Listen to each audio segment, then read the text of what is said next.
record. There we go. Okay, so hello everyone that is either here or watching.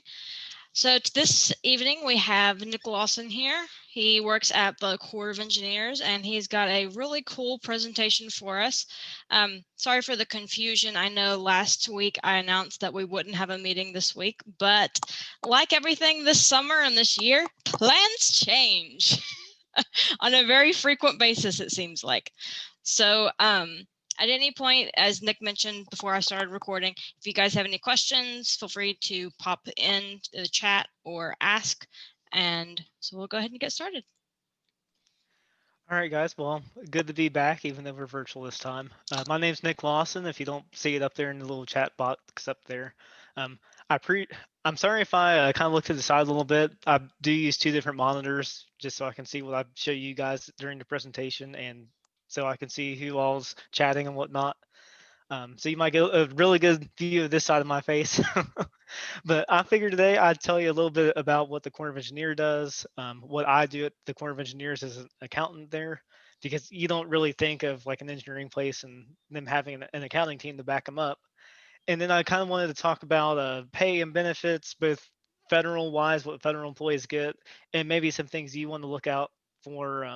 Because you're going to get job offers at some point, and you might see one gives you $48,000 and one might give you $53,000. But by the time you consider the insurances that you get and the leave that you get, you might want to take the lesser paying one just because in total it might have more of what you want besides for just the money. So a little bit about my background. I just graduated Marshall May of 2019. It's already been a year and a half. I majored in accounting, obviously. I minored in legal environment. July 2017 is actually when I started at the Corps of Engineers. I was a student trainee back then. Um, when I was doing that, I was really just touching a lot of little areas within the office and kind of learning an idea what everybody did, and so focusing one main area. So when I graduated in May, they started the paperwork, brought me on full time in June of 2019, and I've been full time ever since. My first year working there, I was actually doing payroll accounting, and in February, right when all this COVID stuff started, my supervisor actually asked me to train our new student on what I did, and he wanted me to move into what we called civil accounting, which would be assisting our two senior accountants in civil accounting tasks that really focuses on asset management. And as you know, February is right when this madness with Corona kind of started to go down. Plus, I had a family emergency right when all that happened, so I was already out of the office a lot. So I completely understand where you guys are coming from with having to do school online, because I have had zero in-person training with my new job, and everything I'm trying to learn, I'm just having to kind of learn as I go. So that's kind of the theme for this year, right? So I'm going to try to share my screen here.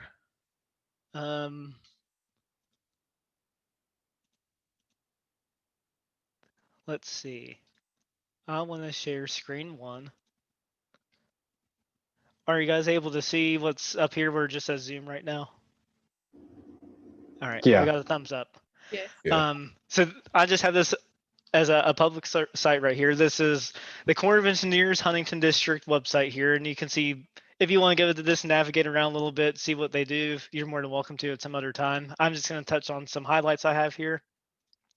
So you'll see right here, the Huntington District actually covers 5 states. We're in Ohio, West Virginia, Kentucky, and a little bit of Virginia and North Carolina. And on this map, you can see all the different projects that we have. So the Corps of Engineers, they do a lot of different things. Obviously they do a lot of the military engineering, right? Well, they also have a civil accounting division, which focuses on projects within our nation. So we're actually worldwide. We have an office all the way in Germany and Japan. We have one in Virginia that actually does the Middle East, and I think there's a couple more throughout the world. Obviously, we have a bunch all throughout the United States. So they all do different things. In Huntington, a lot of what we do is flood prevention, risk management, and we do a lot of waterway navigation. We're actually the center of expertise for several different areas, one of the big ones being our dam safety program. So if you look like you've probably heard, if you're from the area, you've heard of Beach Fork Lake or Eastland Lake. Maybe if you're in the Beckley area, you've heard of Bluestone Dam.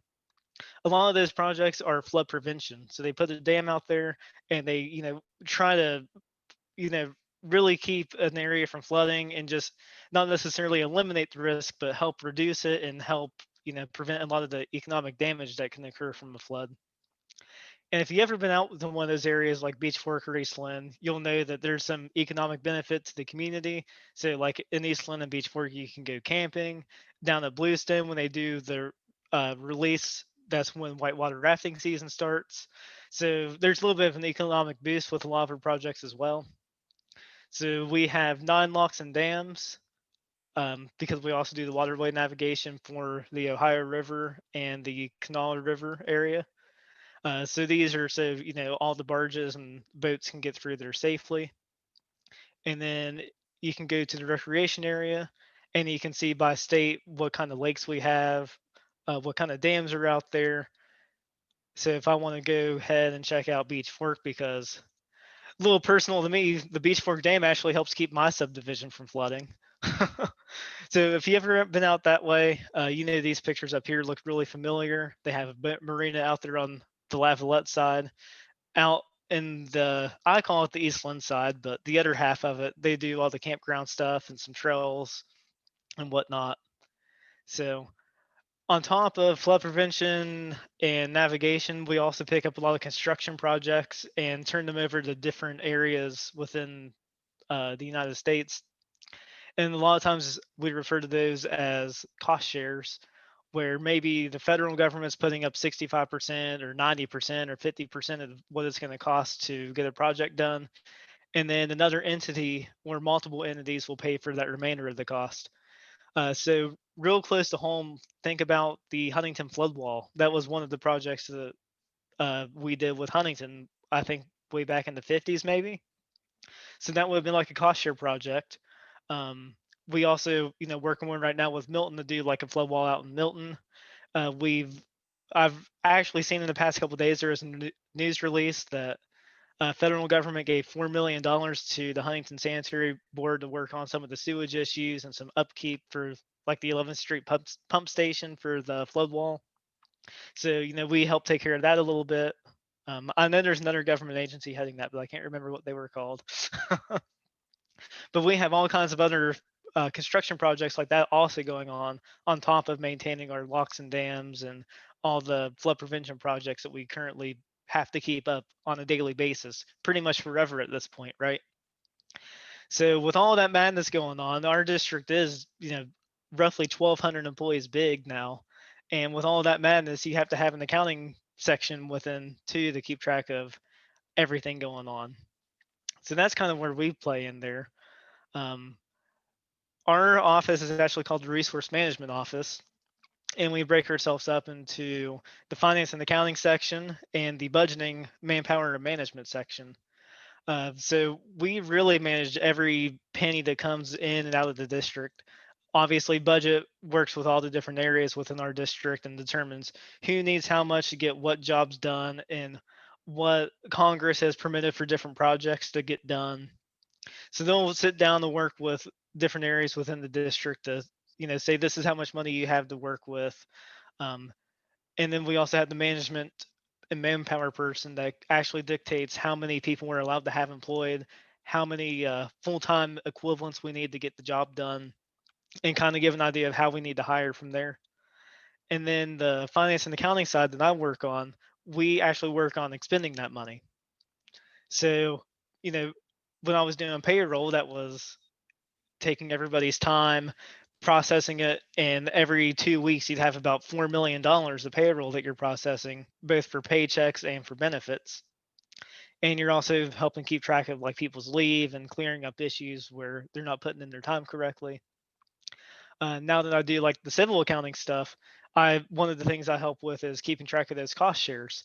So every quarter, as well as on demand, I have to go through, update all the costs for all these projects. You see how much they've expended. I have to see how much money is actually out there for them to use, and we have to give the project managers, an idea of how things are going. And flag anything that's not looking good. I also do a lot of asset management with that. So, this year alone, we had $600 million of expenditures just to get the work done. And, a lot of that comes from also getting assets and building assets and having a lot of construction and process stuff. So, I actually now get to track, if we buy some sump pumps for $150,000, when are those showing up, and what kind of things do I need to document that we have those for the auditors? So I have to like get our purchase requests in order, and I have to, make sure we have the invoices and the contracts in order. We have to approve purchase requests when they come through. Make sure they're legitimate and what they're asking for. Make sure there's actually money there for the purchase requests. Um, One really fun thing I get to do is, obviously you've heard, if you want to do tax or audit, um, we actually do go through audits every year, being the federal government. I don't think it's required for every agency, but the Corps of Engineers really does take pride in how well their accounting systems work, and is one of the few agencies within the government that can get a clean audit report. So we tend to get audited every year to prove that, hey, we actually have transparency and you can see where your money's going when you pay taxes. So, like last week, I was actually working on an audit request where Bluestone Dam, actually, we got audited on that, and we had like a $4 million construction and process asset that we were working on to improve that dam. And that's what the auditors wanted to see. They wanted to see every single transaction with money coming out of it, and they wanted to see all the documentation to prove that that was legitimate, and that we had contracts for it, and that the money went where it needed to go, and that we accounted for it properly. So they went as far as actually auditing transactions that were like $1 and some change, and I got the joy of trying to look through our documentation and figuring out where the dollar and some change actually comes from and what I need to support that. So that was a really tedious process. So that's a little bit about what I do there. I have one more link here, but I can't see it for some reason because I'm presenting. um, yeah, okay, this was a statistics thing I found on our website as well. These are actually, nationwide. This isn't just the Huntington district, but you can see how much they play a part in the economic benefit for the country. We it's been as far as 250 million visits in the past year, as of May of 2017, anyway. You can see how many miles of shoreline that we had, how many campsites that we had, how many trails are on our projects, all the picnic sites and boat ramps. You can see here visitors spending on trips to the corner projects. It was $10.7 billion in that year. So they do play a vital role, and part of the accounting and finance office, and being in the resource management office, we get to help out with that, keep those keep the engineers in line, and keep the economists in line. And um, now I'm also trying to figure out how to get you guys back up, because I've lost my chat with you, to see if there are any questions. Um, Ashley, help me out here. I have you guys as just a real tiny bubble right now. This is what I'm seeing, if you can even see that. I think I just have to stop sharing to make that go away. Anywho. I was talking to you, but I was on mute. So when I'm presenting, it just minimizes the chat box. I don't know how to get it back up there if I keep my screen share on. Yeah, it's, well, and you also minimize it, it goes away, and you have to pull it back up again, I found with Zoom. So I looked at it and I don't see anything as far as questions goes. Sometimes it takes them a long time to get questions geared up, but. Gotcha. All right. Well, from there, since I've talked about what the Corps of Engineers does, a little bit about what I'm doing now, I'm actually going to kind of transition to some pay and benefit stuff. So I'm going to start sharing my screen again, and if you guys have any questions at any point in time, just go ahead and throw them over there, and I'll stop at some point and check them out again, see if anything's over there. So, being federal government, all of my pay and benefits is right out there for you guys to see. You can see exactly how much I make. You can look through what insurances I can go buy and exactly what my policies cover. So I really don't have any reason not to just cut to the chase and show you like what my compensation statement looks like. So my position actually is it actually is a GS11 position, which is the pay scale for the federal government. So you can kind of think of it like Army ranks, how you'll have like private and then you'll go to private first class, all the way up to sergeant and staff sergeants and so on. Well, depending on what tier in the hierarchy you are in the organization, you get a GS level. So you can think of GS11 as like a junior accountant, and a GS12 is like the senior accountant, GS13 as your supervisor, and GS14 is kind of getting partnership level there. So I'm a GS11. Those two girls I work with in civil accounting, they're GS12s. They're kind of like senior accountants, right? So they do more complex work than I'm doing. I'm getting to see what they do, obviously, but they're ultimately a little bit above me. And when you first start out in the federal government, you get your GS level kind of based on your education at that point. So having a bachelor's, they actually started me at a GS7 after 1 year of being there permanently full time. As long as my performance was good, they gave me my GS9. So I got that back in June. And then this coming June, as long as I'm still doing good work and they like me, they'll go ahead and give me my GS11. And then within our pay grades of GSs, we also get steps. So I'll be a GS11 step one. Next year, assuming I'm in the same position, I'll be a GS11 step two, as long as I get a good performance evaluation. The next year to give me my step three, and those give me 5% pay raises every time I hit another step. And they give you those all the way up to step 10. So at some point, yeah, you do cap out. You don't get any more performance based raises there. But hopefully by that time, I can maybe move up to a GS12 and be like a senior accountant at that point. So what I have here for you guys is actually my total compensation statement. And I'm going to use this kind of to guide the discussion of, maybe some things you want to look at when you get that job offer. Because it's not just about your total pay. It might be about your total compensation down here and all the things that they're going to give you. So for me, uh, how our leave works here. I'll just kind of go top to bottom. Your first 3 years, they give you 4 hours of annual leave to use on whatever the heck you want every single paycheck. After you hit 3 years, they give you 6 hours per paycheck. And after you hit 15 years, they give you 8 hours per paycheck. They also give you 4 hours of sick leave every paycheck, just for as many years as you work there, from day one all the way until you retire or quit or whatever. They actually let you roll over 240 hours of your annual leave and unlimited rollover on your sick leave. You'll see I get paid biweekly and I work 80 hours a week. I actually work very little overtime. I actually earned my very first hour of overtime on the 31st when we was closing out for the fiscal year a couple weeks ago, just because there isn't there and I needed to log in and clear some things up for my supervisor. So great thing about my job, anyways, I don't work a whole lot of overtime. Uh, Last week, I think I worked an extra 4 hours, so I worked maybe like a 44-hour week instead of 40. But I got to count that as credit time instead of asking for overtime pay. So now I have an extra 4 hours of leave I get to use instead of just taking a little bit of extra money. Being a GS9, this is what I get paid this year. That equates to like 25 and some change per hour because I'm actually an hourly worker instead of salary. So I actually get an overtime rate instead of just, straight 53,000 a year. And then I can see all the cost that the Corps of Engineers is paying for all my benefits. For some reason, my vision insurance didn't pull up on this. It said that there's some error with it, so I'm not sure why that's not there. But I also have some vision insurance that they pay for there. So instead of them paying 53,000, they're really paying 71,000 for me to be there.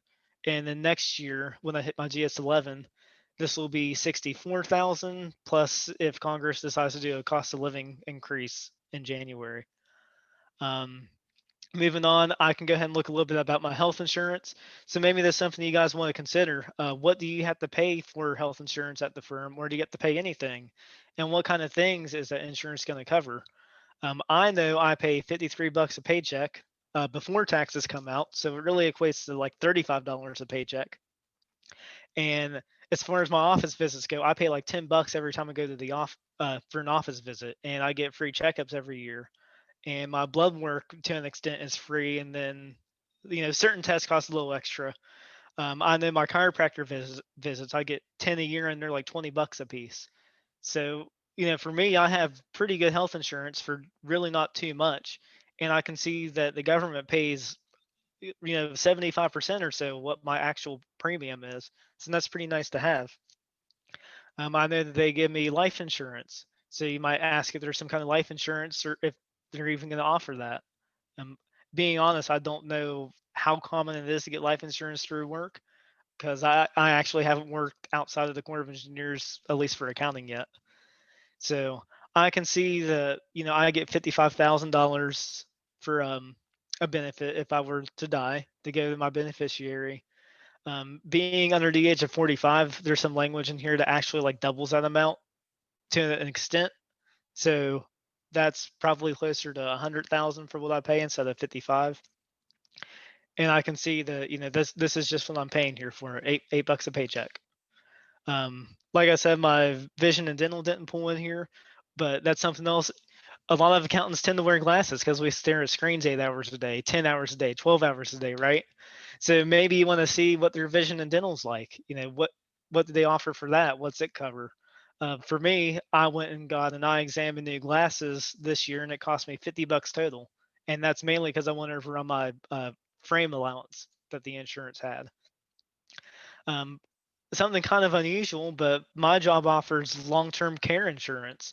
So if I decide to pay into this, which I wouldn't do till I was much older, but I can pay into this insurance and it covers things like if I need to be put in a nursing home or if I need some long-term, assistance within the house.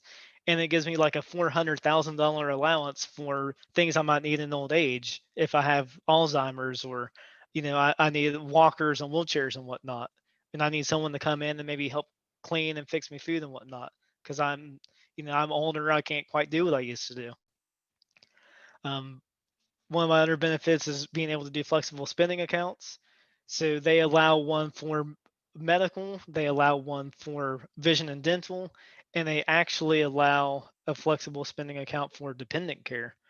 So on top of having, some tax-free money I can use for my healthcare and my vision and my dental, I can put some money aside that's tax-free to use for daycare whenever I decide to have kids. I also know that if I were to get hurt on the job, which probably ain't going to happen in an accounting related field, um, besides for obviously having workers' comp to use, the Corps actually gives comp or continuation of pay, where for 45 days they would actually pay me my normal rate before I went on workers' compensation insurance. So for me, that one really doesn't matter to have, but it's out there if I were to get hurt in an elevator or some awful paperclip that made me have to get a finger amputation or something. I don't know. They also have some permanent disability insurance. So if I'm no longer to work anymore, I actually get a payout, per month there for disability on top of whatever the federal government or Medicaid, whatever agency handles disability. I would get this just from my job for disability.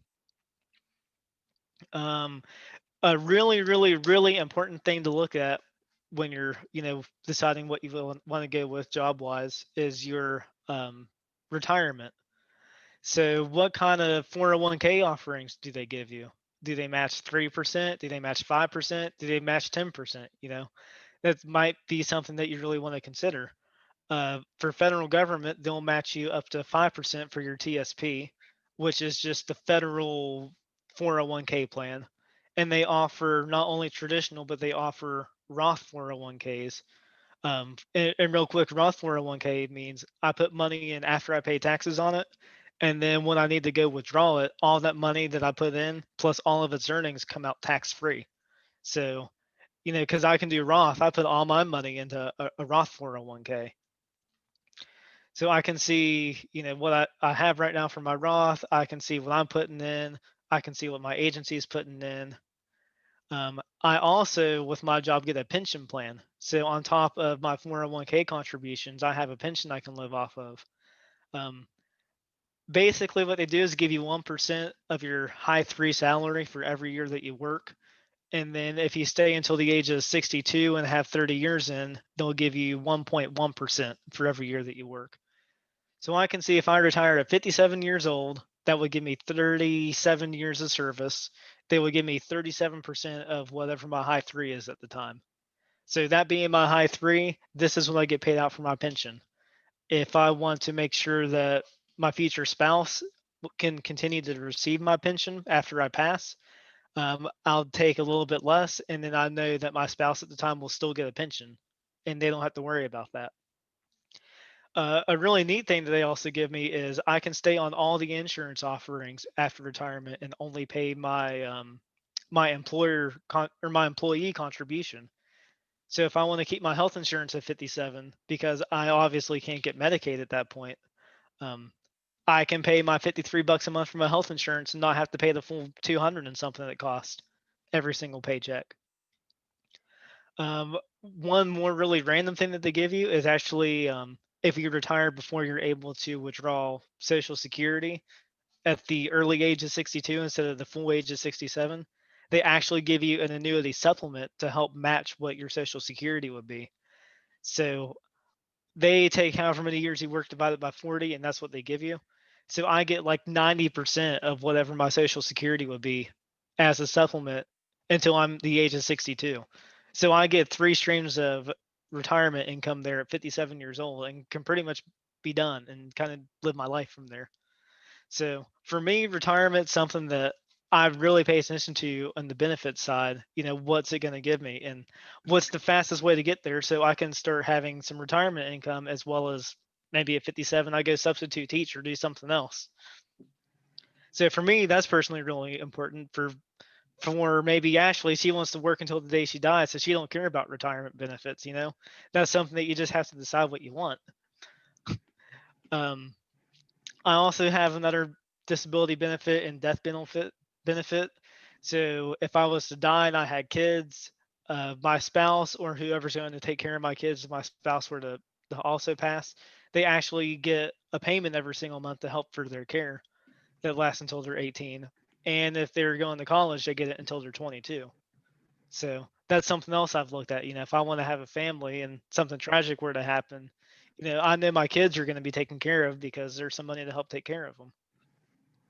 And then lastly, I know any of my annual leave that I don't use actually gets to pay out there. And all of my sick leave that doesn't get used actually factors into how much bigger it'll make my pension. So federal government wise, there are some really great benefits out there. I'm happy with them and I'm happy with the pay it gives me. So maybe something you guys want to look for when you're taking job offers is, yeah, you're offering me $50,000 to start out here, but what else do I get with it, and how does it compare with this other firm? Or maybe you're shopping, industries. Maybe you want to go work at a rental car business, and you have two job offers with two different places. Maybe you want to, think about what's more important, just having the money, or do you want to have a lot of extra leave to use as well? Um, Maybe you have a lot of health conditions, or your family's prone to a lot of health conditions. You probably want to make sure that you can get some really amazing health insurance at not that high of a cost to help take care of everybody. I'm gonna stop sharing my screen again and see if any of you guys had questions out there. It don't look like it. Yeah, Nick. Yes. So maybe you said it and I didn't hear it, but like, how do you think the work-life balance is at your job compared to like public accounting? At least from what I hear about public accounting, because remember, I actually haven't had the privilege of working public accounting before. I think our work-life balance is probably better than public accounting. Like I said, I worked my very first hour of overtime in 3 years just 2 weeks ago. And last week when I worked like a 44-hour week, it's probably like the longest week I've actually had to work. Knowing, pretty much everybody in my office has kids, right? And it doesn't seem like any of them ever have problems taking leave to go to a dance recital, or maybe they want to take the kids to Kings Island for an extended weekend. Um, so at least for my office, it's really easy to take leave, and we have a good sense of camaraderie, for however you say that word. we all look after each other in my office, right? So, um, for instance, I took Tuesday off because we actually got Columbus Day off on Monday. And one of the audit samples that we had due was due on Wednesday. Well, one of my coworkers actually on Tuesday got all the samples ready for me and submitted them Wednesday morning. So I log in Wednesday morning and see it's already done, and I don't have to worry about it now. So, I get what 20 days of paid time off plus 13 sick leaves now per year, and I don't think I really have an issue using them when I want to use them. So I think we have a great work-life balance in at least my office in the Corps of Engineers. I can't speak that way for every single agency within federal government, but all the um, all the leave benefits are still there all throughout the government. So I would assume it's at least comparable to what I'm having. Maybe the coworkers aren't as nice as mine are, but you still get the benefits of all the leave and the paid time off and whatnot. All right, thanks for that. You're welcome.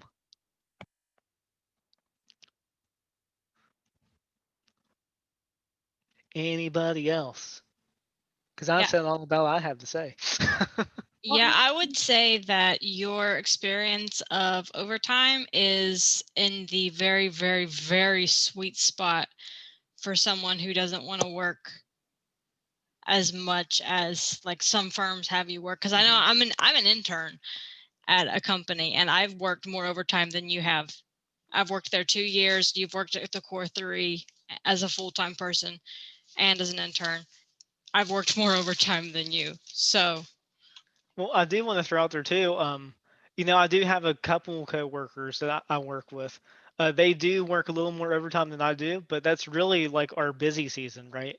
So it's like the middle of September through the middle or endish of October as we close one fiscal year and go into another fiscal year.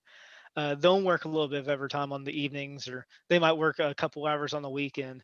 So that's our busy season, but really 6 weeks or so of it really ain't too bad. They're not pulling 16-hour days or anything crazy like that. They're really the ones that do work more overtime than I do. It's still only like a couple hours a day, if that. So I have it.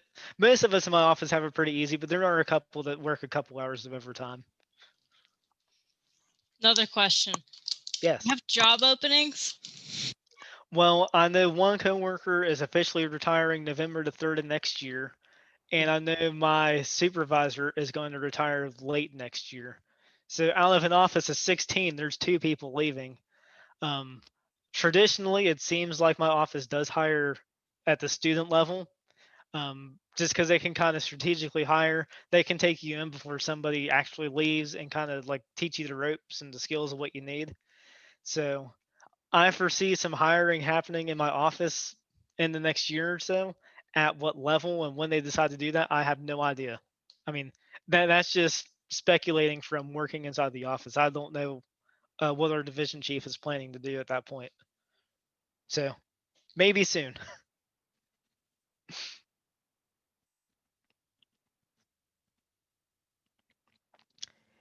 Anybody else? And I don't care what you ask about. You can ask about how the heck did you get through 312 because this class is about to kill me. I can answer that question pretty easily. There's a different professor. Oh, well, that definitely helps.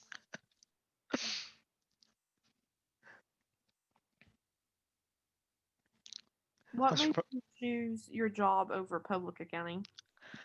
Okay, so personally, I wanted to work somewhere where I wasn't going to work with a bunch of different companies, right? So that's what public accountants do, right? They have a bunch of different clients that they're working on keeping happy and doing work for. I really wanted to settle down at one place, whether it be like within a corporate board or really maybe even managing a store somewhere, and just knowing that one area or knowing that one business just inside and out, and helping to run it or figuring out how to go about taking care of its books. Um, so honestly, when I was in college, I've had an interest in federal government mainly because my dad was a federal employee. My stepdad was like a pretty much a contractor for the VA. He did a lot of sales with them, so I was already kind of familiar with how a lot of the federal government worked, at least on the working level. Federal government really doesn't work, but Yeah, I had a little bit of an interest in serving the country as well, and I've thought about military a couple of times. And I'm not that brave to go out there and join the military and go through basic and whatnot. So really, the best thing for me, I thought, was maybe work on finding a job within the federal government, since I want to learn just like one agency or one business inside and out, and just kind of work with them and figure out all about them and be real, close with it, right? Kind of treat it like my baby instead of having 50 babies everywhere. But yeah, and then I got lucky. I knew someone that was already a student at the Corps, and they had heard that my office was going to hire a student, and they, let me know when the link came out to go apply, and I applied, and now I'm here today.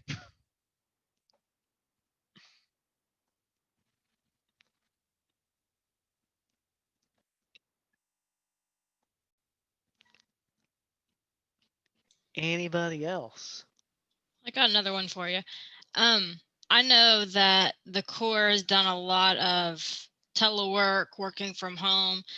Through some of the changes that they've implemented, is there anything that jumps out at you, procedures, processes that have changed that, you see that change and you're like, man, I like this. I want this to stay permanently. Like, we need to change this continually to make sure that everything's working as efficiently as it can. Well, I'll tell you, when we first started telework, right? It was March. It was kind of like all of a sudden, all right, everyone's going home. No one's going to be allowed to come in. Pretty much, unless you don't have to be there to run the show, you need to be working from home, right? Um, so to do our work, we have to go through a VPN.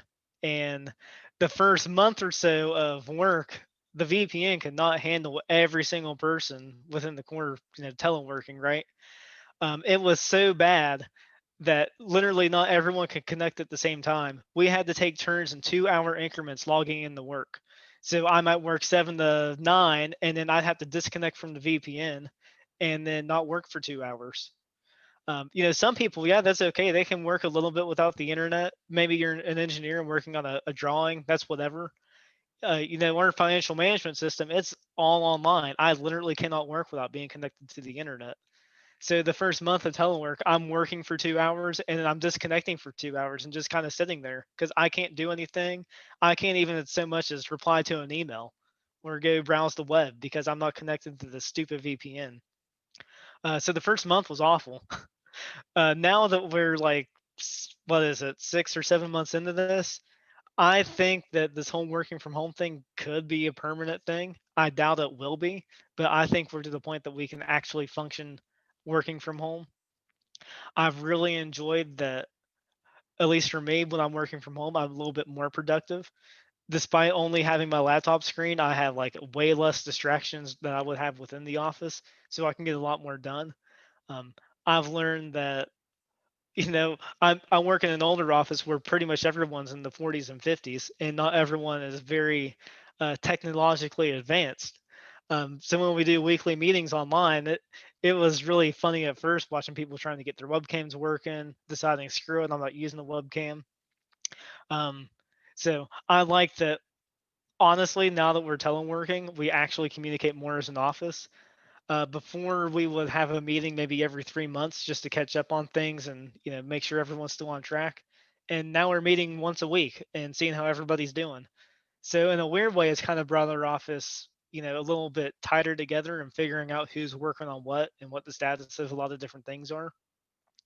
Um, I've noticed I'm a little bit better with working with things online. Some of our reports I would actually print out and like work paper wise, and now or I can pretty much just use Adobe and go about it that way. Um, but yeah, telework has been interesting. The only thing I've really hated about it myself is having to train for my job through telework, because for me, that doesn't work. I'm definitely an in-person guy when it comes to learning things. I could never do an online class at Marshall unless I didn't care about the class. So I've I personally struggle with that too. You know, what, 8 months into my job, I still don't know how to do probably half of what I should know how to do by now. But we're getting there. And it kind of gives me an excuse, and I'm like, yeah, I don't know how to do this. Show me for the fifth time. We're teleworking, so just excuse me. Show me one more time, please.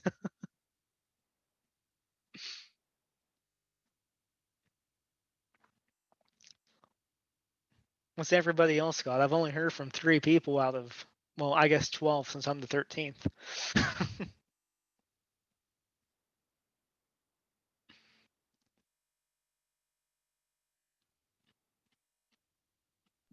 Nick, how much do you think, like, this is an easier question to ask you since you're more recently graduated out of college.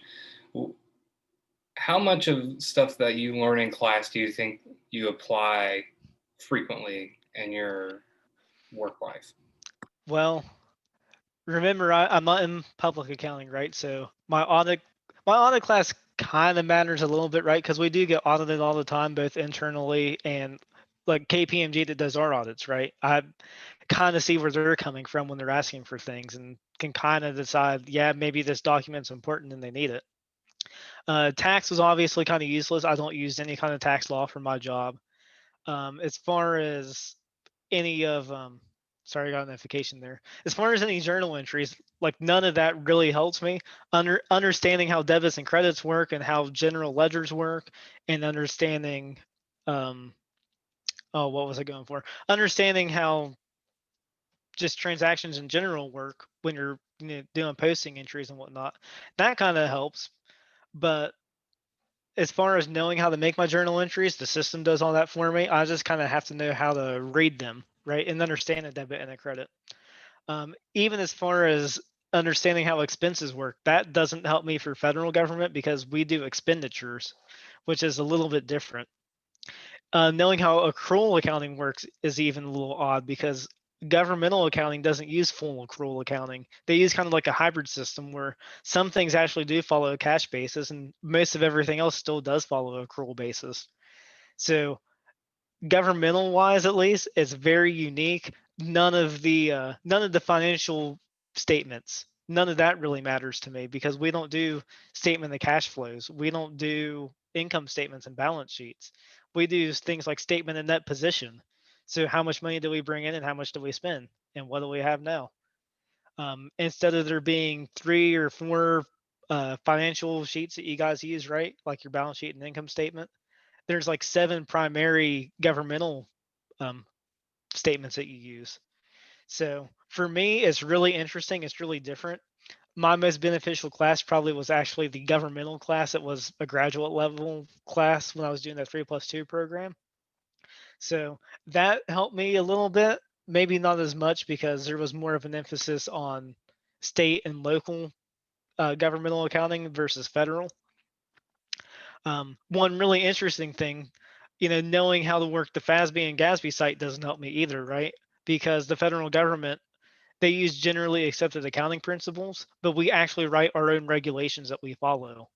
So instead of me searching FASB for how I need to handle a transaction, I actually go look up what our headquarters put out in a regulation somewhere and interpret the regulation. So knowing how to research on the FASB website itself didn't help me, but learning how to interpret what FASB was saying, that definitely helped me because it does use a lot of the same language. And there's a lot of things we have to look up, right? Um, we debated for the longest time how to handle this addition and betterment because the way the regulation had it, it would kind of add like 50 years of useful life to this asset, even though the addition and betterment itself wouldn't add any benefit to the asset and make it last longer, right? It just improve how much it could do. I can't remember what the specific thing was, but say it was a boat, right? And you had to put a new engine on it. Maybe it was like a way better engine. It was way faster. It can make the boat pull a lot more. Well, that doesn't make the overall boat last longer. Yeah, the engine's nicer, but the metal's still going to rot at some point. But that motor isn't going to make the boat itself last any longer. So, did it really add to its useful life? That was kind of up in the air at that point. So yeah, there's getting through Marshall gets you a really good basis of how to interpret accounting, but actually getting out in the real world, you learn a lot more about accounting, especially for your specific area. Awesome. Thanks, Nick. I appreciate it. You're welcome. I see John's turned on the webcam over here. Only John Craig. I finally got out of my kitchen, so I figured I'd actually join the meeting. Hey, I'm proud of you. Love the West Virginia flag.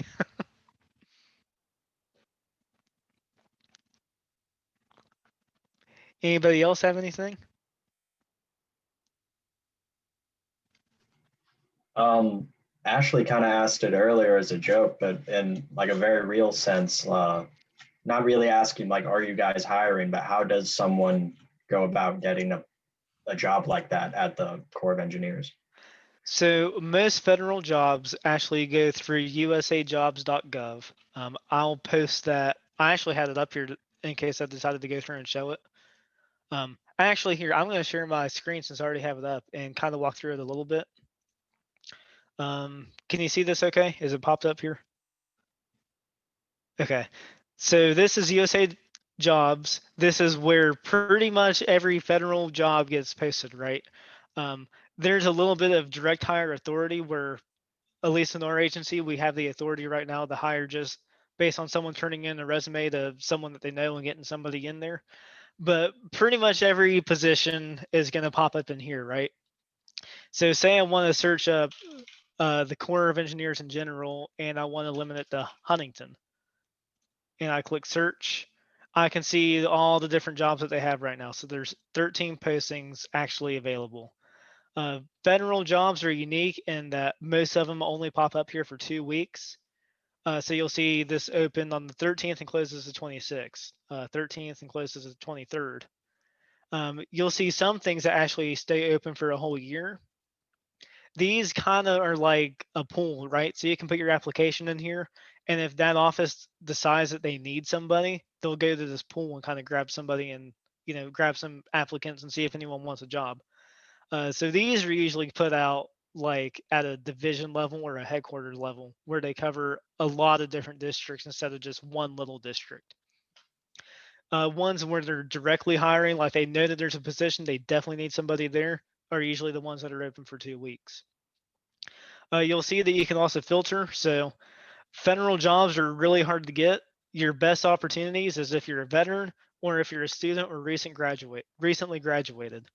Other than that, it's kind of hard to find one that's just open to the public and that's someone that's just a normal citizen gets. There is some veteran preference that goes along with that. So if someone is a veteran, they get an extra couple points in the getting into an interview. But as far as like after you get to that interview stage, it's like equal playing ground, right? So they want to make sure that they can help veterans and disabled veterans get a job, but they'll still make it a level playing field once you get to an interview. So you do have a couple barriers there to be able to get into federal work, and that goes for all agencies. But if something pops up, it'll pop up here, right? So if you want to be an electrician for the Corps, here's an electrician job at Eastland Lake. But you'll see this one's only open to federal employees that are displaced or there's a surplus somewhere and they need to transition somewhere else. Just current or former federal employees. If you're a veteran or a spouse of a veteran. Looks like the program management office is actually hiring somebody within government right now, right? So on top of working in resource management, my degree would let me work in the program management office. It would let me work in real estate. It would let me work in contracting. So if you do a job search, you might broaden it out a little bit more than just saying accountant up here, right? So let me remove these filters. Kind of get back here. If I were to just search accountant up here, 2 jobs pop up, 25 miles of Huntington here, and they're both IRS jobs, right? We have an IRS office here. Kind of unique. If I just look nationwide, there's 137 jobs pop up, and maybe I want to reduce them to open to the public and student. And you can see accountant pops up here in DC. The U.S. Navy is looking for an accountant. The VA is looking for an accountant in Minneapolis. But maybe I think not only can I be an accountant, I can be a budget analyst. Well, now 31 jobs are up here as a budget analyst. So kind of think about that. If you do want to get a federal job, think of different things you can do within accounting. You'll see a job series a lot of times if you look at these. So job family series 0560, this job falls under this series, and you need a certain set of qualifications to be able to get a job within this series. Something like a budget analyst that's going to be like 4 years of accounting or so many accounting credits, right? And somewhere within all this jargon, you'll be able to see what the requirements are. But if I just want to look at that budget analyst job, now all the jobs within this series pop up. So I searched budget analyst, I clicked on the budget analyst series, but now not only am I getting budget analyst positions, but I'm getting a financial management position that pops up here. I'm getting budget officers that pop up here. If I go back to my original accountant one, let me get down there and do the same thing.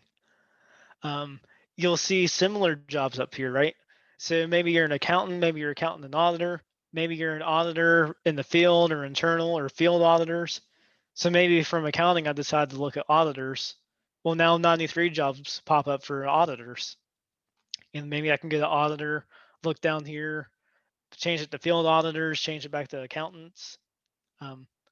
Interesting enough, looks like this job is actually in Kuwait, Afghanistan, or Iraq. So you can kind of move in different areas if you want to, I guess. And that's actually a Corps of Engineer job too, as an auditor. So there you go. We're literally everywhere. There's a job right there you can go apply for. Did that answer your question pretty well, John? Yeah, that was thorough. That's everything I needed. Thank you. You're welcome. And guys, if there is a position like at least in my office that I see pop up, I'll try my best to remember to like send it to Ashlee or Amanda or somebody that's still in BAP to kind of like share with you guys. Like I said, I can't promise that's going to happen, but I would think we have to hire somebody at some point in the next year. I don't know what the office has as a plan, but if they do decide to hire, I'll try my best to remember to like throw something out there to you guys to look at. But I cannot speak on behalf of the agency and what they're going to do. Who else has a question? Or are you guys about tired of listening to me talk since it's 6:16?